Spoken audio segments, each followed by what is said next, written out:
During the Industrial Revolution, New York City began to emit large amounts of CO2 into the atmosphere. However, after realizing their need for mitigation, they developed programs and policies such as PLA-NYC, the Greener Greater Building Plan, and the NYC Green Infrastructure Plan. Cities in general, especially New York City, as it is one of the largest cities in the world, are very vulnerable to high CO2 emissions. For one, they have vast industrial centers and factories that emit CO2 and other pollutants into the atmosphere. Then, due to large buildings that trap pollutants and also cause thermal inversions, the pollutants have a hard time escaping the city and can sit there and affect communities and ecosystems for much longer than these pollutants would in suburban or rural areas. The CO2 and pollutants emitted exacerbate global warming, which has a plethora of other negative effects globally and regionally.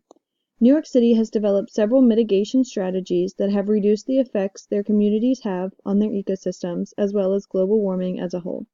The PLA-NYC program is designed to reduce carbon emissions into the atmosphere as well as create parks and open spaces for the community to enjoy, which creates room for trees and plants to be grown and further help clean the air. The Greener Greater Building Plan and the NYC Green Infrastructure Plan focuses on environmentally friendly building codes, green roofs, porous pavement, and storm water runoff management. Going forward, it will be essential for these mitigation strategies to be improved and expanded.